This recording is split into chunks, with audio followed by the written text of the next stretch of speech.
Today, I'm going to discuss how vegans who procreate while dismissing traditional anti-natalism will not be able to dismiss life abolitionism so easily. Many vegans became vegan because they recognized a simple truth. Causing unnecessary suffering to sentient beings is unethical. They applied this principle rigorously in their diet. They scrutinized ingredient labels. They asked servers detailed questions about food preparation. They've endured social ostracism, family conflict, and endless tedious conversations defending their choices.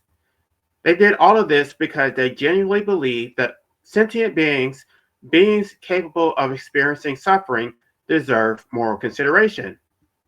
But there's a sentient being whose suffering vegans haven't examined. The person who exists right now as their child. Not the hypothetical person they were considering creating. The actual person who exists now, who is experiencing life now, and who is paying costs right now. Today I'm going to explain why life abolitionism, the framework presented in my upcoming book, Whose Life Is It? The Moral Debt for Life Enslavement, cannot be dismissed the same way most vegans have dismissed traditional antinatalism. I'm going to show why focusing on people who actually exist rather than philosophical debates about non-entity changes everything. And I'm going to prove that once the focus shifts to existing persons, vegans cannot escape the conclusion that they owe them compensation for what they have imposed using the very same ethical framework that makes them vegan. Traditional anti-natalist philosophy asks, would it be good or bad to bring this person into existence? This question focuses on the ethics of creation itself, the transition from non-existence to existence. Philosophers like David Benatar argue that there are asymmetries between pleasure and pain, about whether one can harm someone by creating them, about comparing existence to non-existence. These are sophisticated philosophical arguments, but vegans dismiss them easily because of the non-entity problem. Traditional antinatalism gets trapped in what philosophers call the non-entity problem. One can't harm someone by bringing them into existence because they didn't exist to harm. One can't compare existence to non-existence from the perspective of the person. The person who exists wouldn't exist if parents hadn't procreated, so they can't claim to be worse off. And vegans escape this through the philosophical loophole every time. They'll claim, my child is glad they exist. They prefer existence over non-existence. They claim that their children thank them for creating them. Therefore, they will argue that they did not harm anyone. Traditional antinatalism talks about harm and suffering in general philosophical terms. Vegans could wave their hands and say, but my children's lives are good. They'll have happiness more than suffering. Life is a gift. The positive experiences justify any hardships. Traditional antinatalism doesn't quantify what suffering consists of in concrete terms. It does not prove the extent of their exploitation. It doesn't demonstrate with specific mechanisms how their life actually constitutes enslavement. So vegans feel comfortable ignoring antinatalism. Vegans tell themselves that procreation of their children who will go vegan is somehow different. They have convinced themselves that they are good parents. They provide well for their children. They're raising their children to be vegan. They'll reduce net suffering in the world through their vegan activism. They'll claim that their procreation is ethically justified. Life abolitionism destroys every one of these comfortable lies. Life abolitionism makes a fundamental innovation that traditional antinatalism never made. It shifts the moral analysis from the non-entity, the non-existent potential person to the actual person. Traditional antinatalism asks, would it be good or bad for this person to come into existence? Life abolitionism asks, this person exists now. What are they experiencing? What costs are they paying? Who benefits from their existence? What do these benefactors owe? Do you see the difference? Traditional anti-naism gets trapped in philosophical debates about hypothetical non-existent beings. Life abolitionism documents present sense reality about people who currently exist. Vegans cannot escape this through philosophical loopholes anymore because life abolitionism doesn't engage with the non-entity problem. Life abolitionism doesn't ask whether vegans harm their children by creating them. Life abolitionism asks, the child exists, they are paying costs right now, vegans are benefiting from them right now. So what do these vegan parents owe? This is not philosophical speculation. This is empirically verifiable and a present sense fact. Traditional anti-naism is an abstract philosophical argument about potential harm to hypothetical persons. Life abolitionism is about concrete, legal, economic, and documentary proof about actual costs that existing persons are paying right now. The vegan child, the actual person who exists, is experiencing these conditions at this very moment. They do not own their life. Right now, the vegan child lacks disposal rights over their own life. This is basic property law. Ownership requires disposal rights. If someone cannot dispose of something, they do not own it. Someone else does. The vegan child cannot legally dispose of their own life. The state prohibits medical assistance in dying. The state criminalizes anyone who helps them obtain a peaceful exit. The state imprisons them through involuntary commitment if they express a desire to opt out. Therefore, by property law, the vegan child does not own their life. The master state owns it. The Supreme Court defined slavery in Plessy versus Ferguson as the absence of a legal right to disposal of one's own person, property, and services. The vegan child satisfies this definition right now. They are paying massive measurable costs. Right now, the vegan child is paying or will pay these specific quantifiable costs. 2,476,000 enforced expenditures for basic maintenance, food, housing, medical care, clothing, transportation. These costs exist because they have a body they never chose to have. 2,700,000 stolen by capitalist extraction. Over their lifetime, capitalists will extract approximately 2.7 million in surplus value from the child's labor. The child will work 101,250 hours creating value that others take. The vegan child will have 805,000 extracted by state taxation. The state will forcibly take this amount from the child's labor as tribute for permission to exist in systems they never chose to join. They will spend 60.9 years on survival activities. Of an 80-year lifespan, the child will spend this much time just on sleeping, eating, hygiene, and working. Mandatory activities imposed by existence.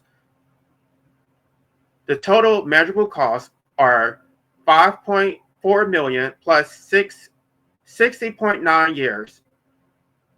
These are the documented costs the vegan child will pay because vegans decided to procreate. Right now, the vegan child navigates comprehensive violence designed to maintain their captivity. If the vegan child expresses a desire to opt out, armed men employed by the state will use violence to force them into psychiatric commitment. They will be stigmatized and labeled mentally ill. They will be forcibly medicated. They will be held in locked facilities until they perform sufficient enthusiasm for their involuntary existence. The vegan child must work to survive because the master state created artificial scarcity through violence-backed property claims. All land is claimed by the master state. All resources are owned. The child cannot access necessities without paying those who contribute nothing but legal title backed by state violence. Every day, the child pays tribute through systems enforced by violence. Property taxes backed by seizure and eviction, traffic citation extracting value, occupational licenses that criminalizes working without a license, forced jury service paying $15 to $40 per day while judges receive $176,000 annually. This is present tense violence that the vegan child experiences right now. Someone is benefiting from this child's enslavement, the vegan parent. Right now, vegans are extracting benefits from their child's existence. They are extracting meaning and purpose. The child gives the vegan's life direction and significance.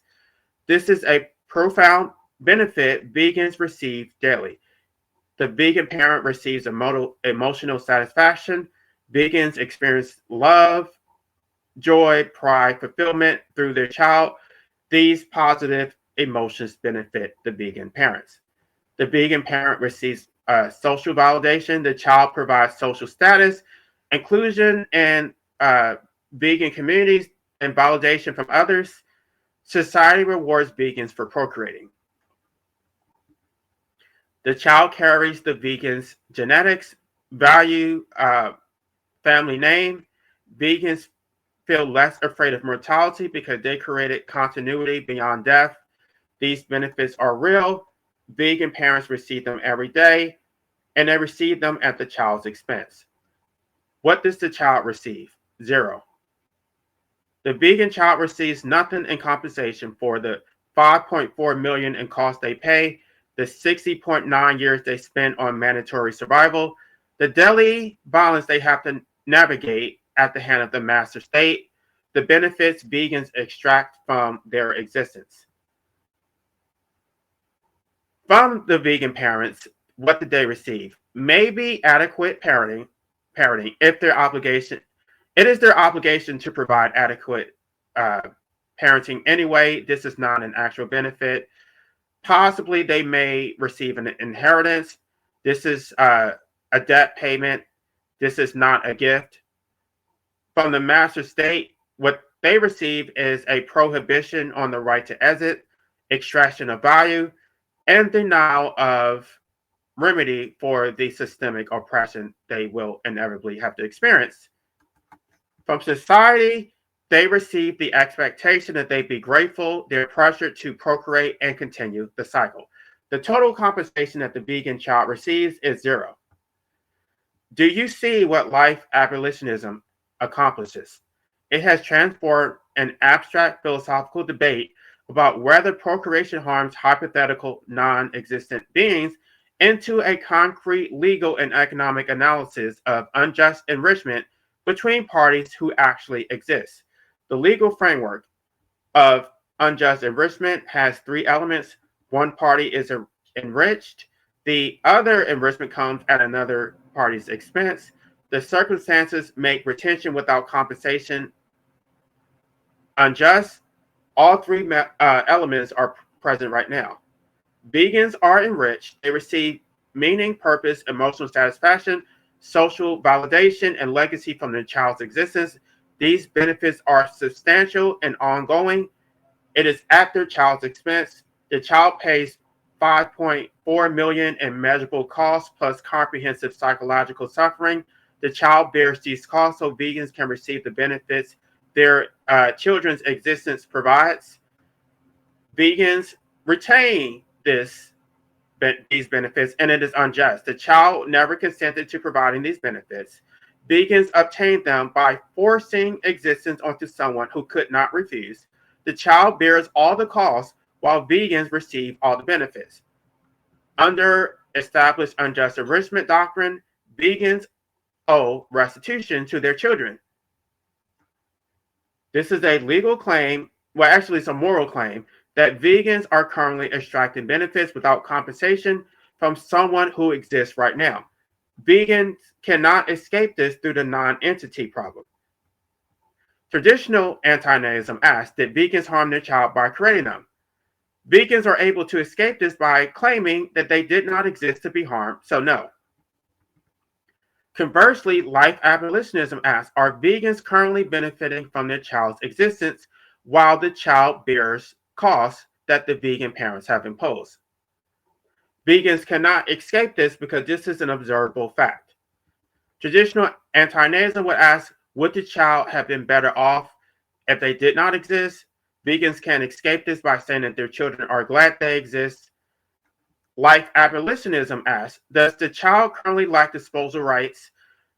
Does the child pay $5.4 million in costs and receive zero compensation while the vegan parents extract benefits? Vegans cannot escape this. These are measurable present sense facts. The non-entity problem does not apply to existing persons experiencing real costs right now. Now we reach the critical point. Vegan ethics apply to existing persons condemn what vegans are actually doing to their children. The first principle is sentient beings currently experiencing suffering deserve moral consideration. This is Vegan Ethics 101. Vegans don't eat animal products because producing them causes suffering to sentient beings who exist and experience that suffering. The vegan child is a sentient being who exists right now and is experiencing costs vegans impose. By vegan framework, causing unnecessary suffering to existing sentient beings is unethical. The child exists. The child is suffering, bearing $5.4 million in costs, facing daily violence at the hand of the master state, and they are denied the right to exit from their involuntary existence. This suffering was unnecessary. They did not have to exist. Therefore, vegans are causing unnecessary suffering to an existing sentient being. Second principle, exploitation of beings is unethical. Vegans argue that exploiting animals, using them to serve human interests while they bear costs, is unethical. Yet, vegans are currently exploiting their own children. They extract benefits, meaning, purpose, emotional satisfaction, from an existing person. That person bears costs in the form of $5.4 million and 60.9 years in daily violence at the hands of the master state. Without receiving any compensation, that person never consented to this arrangement. This is exploitation of an existing person by the definition vegans use for animals.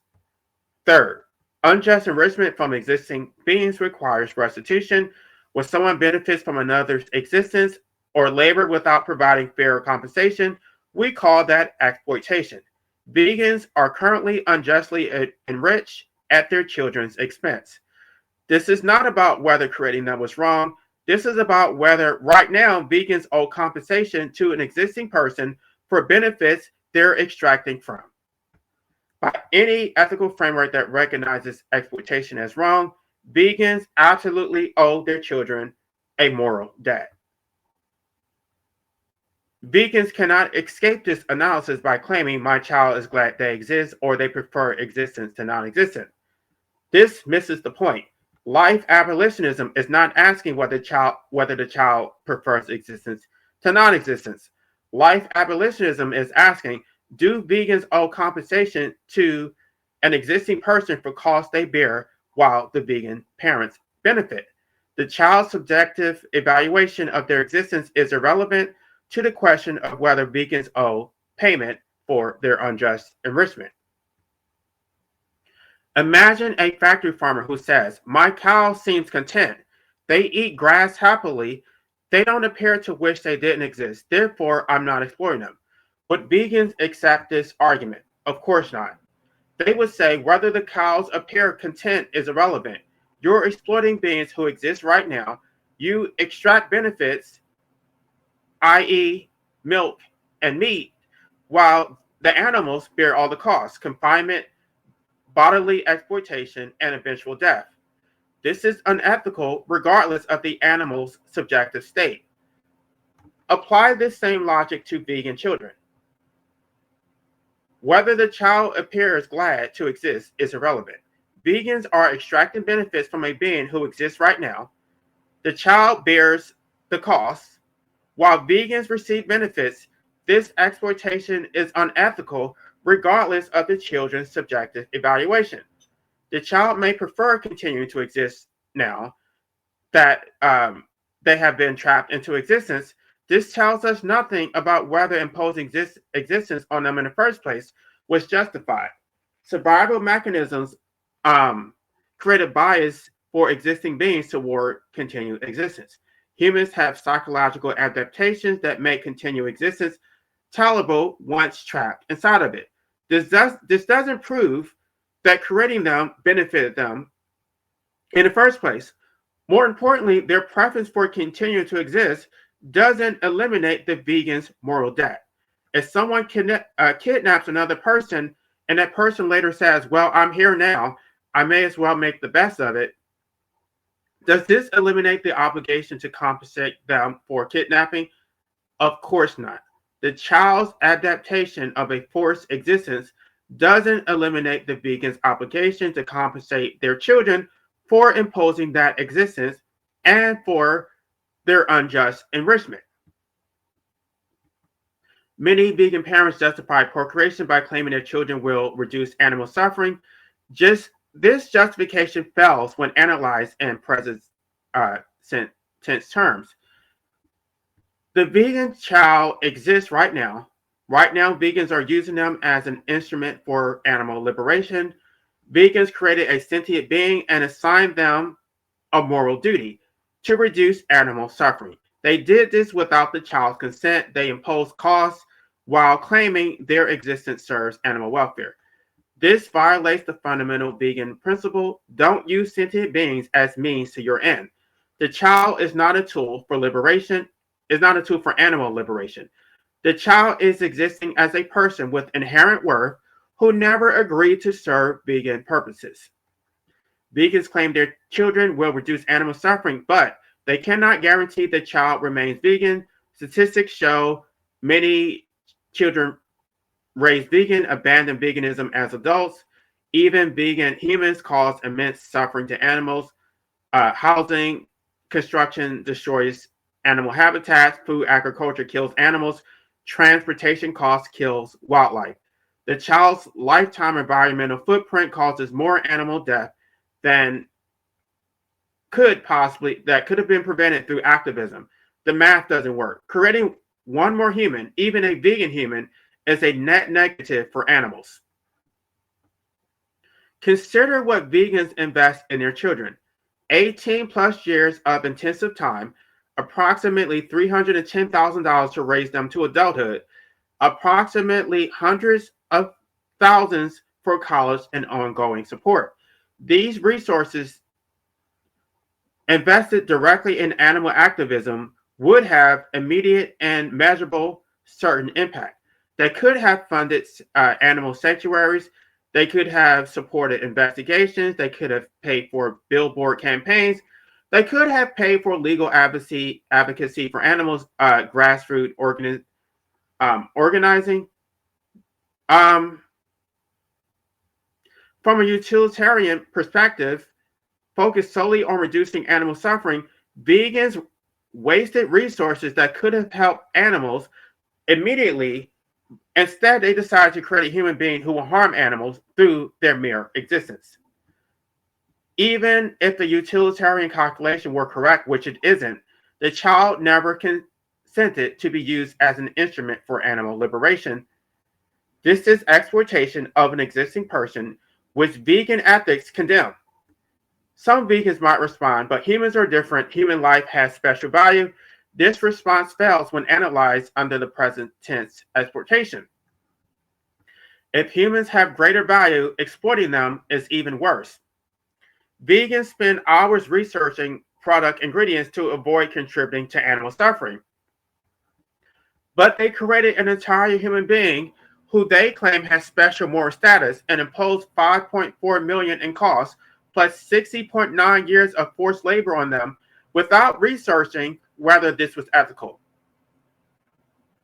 Vegans are revealing that they don't actually believe humans have greater moral worth, or worse, they believe humans have greater moral worth, which makes their exploitation of their children even more egregious than exploiting animals.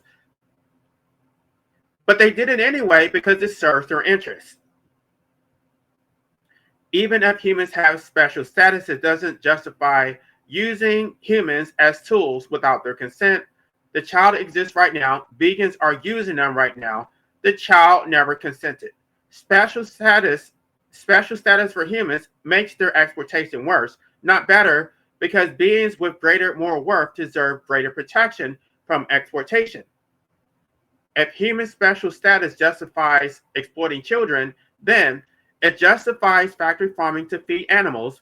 It justifies animal testing to benefit animals. It justifies It justifies habitat destruction for human development. Vegans reject all of these justifications, so they cannot simultaneously claim that human special status justifies the exploitation of their children while rejecting the same special status as justification for exploiting animals. Either there is a special status that justifies exploitation or there isn't. You need to pick one. Life abolitionism does something revolutionary. It identifies specific debts vegans owe to existing persons. It actually applies to all parents, but we're talking about vegan parents right now because they're supposed to be more ethical than the rest of us. Traditional antinatalism says procreation is wrong but offers no concrete remedy. Life abolitionism says vegans parents owe these specific things to the persons who exist bearing costs right now. What do these vegan parents owe? They owe a mandatory inheritance. They owe a respect for the child's autonomy, including the right to opt out if they choose so. They owe forfeiture of their own exit rights until their moral debt has been discharged. Vegan parents forfeit their own ability to opt out peacefully. They owe public announcement that they are currently extracting benefits from an existing person who bears costs they impose, and that they owe compensation for this unjust enrichment. This is not about whether a vegan is a good parent or that they show love to their children. This is about the fact that right now, at this moment, vegan parents owe someone compensation for the benefits they are extracting. Vegans receive meaning from their children's existence. They have a creditor on their life. The debt exists right now. The debt must morally be paid. This is why vegans will not be able to dismiss life abolitionism. Traditional anti-natalism was abstract. Life abolitionism is concrete. Philosophical debates about whether procreation harms hypothetical non-beings has been resolved by documented costs that existing persons are forced to pay right now with specific dollar amounts, time calculations, and legal definitions. Vegans cannot dismiss 5.4 million as abstract philosophy. This is quantified present tense costs.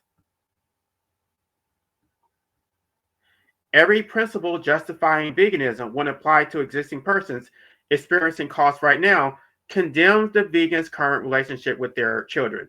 Vegans cannot dismiss this without abandoning veganism entirely.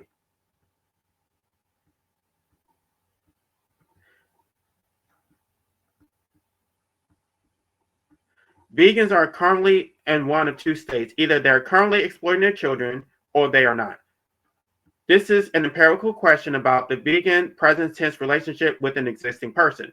The evidence says vegans are exploiting their children. The child exists and pays 5.4 million in costs. Vegans receive meaning, purpose, emotional satisfaction, and social validation. The child receives zero compensation. The child never consented to this arrangement. Vegans only have three options. Option one, they must pay what they owe. They must acknowledge that they are currently extracting benefits from an existing person without adequate compensation. They must pay this debt.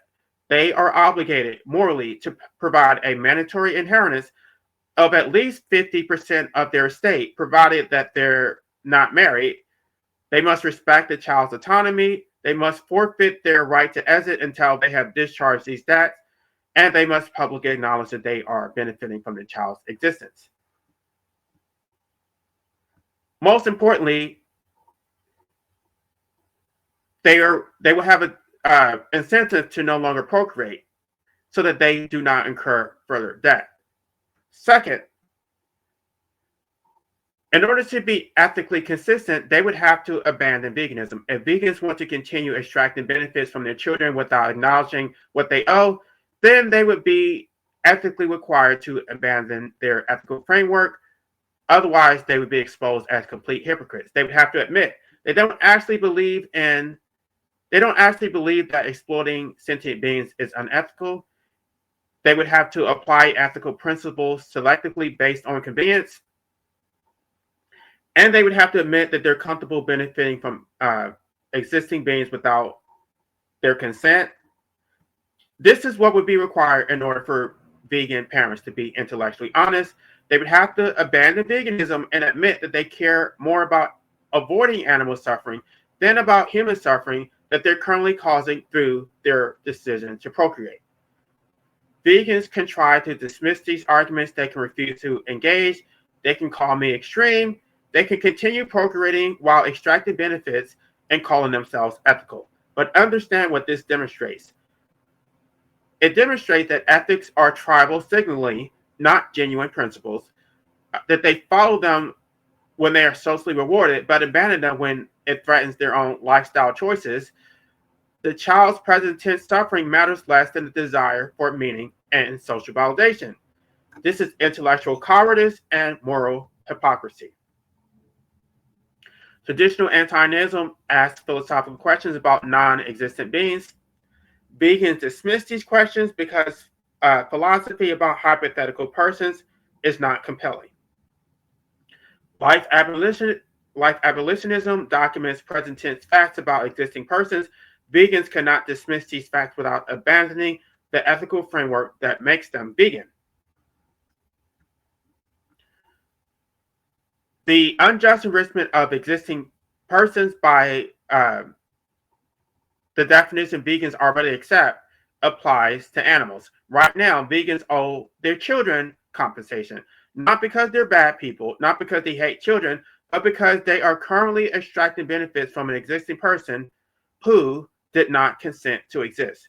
This present tense exploitation violates every ethical principle that justifies veganism.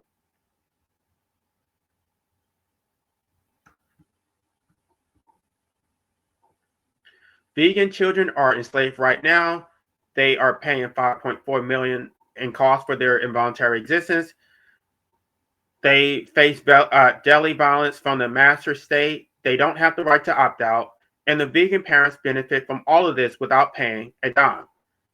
This is life abolitionism. And vegans cannot dismiss life abolitionism the same way they have been able to dismiss traditional anti-natalism without abandoning their ethical principles entirely and abandoning veganism, because those principles consistently applied to existent persons condemn exactly what they are doing. Thank you very much.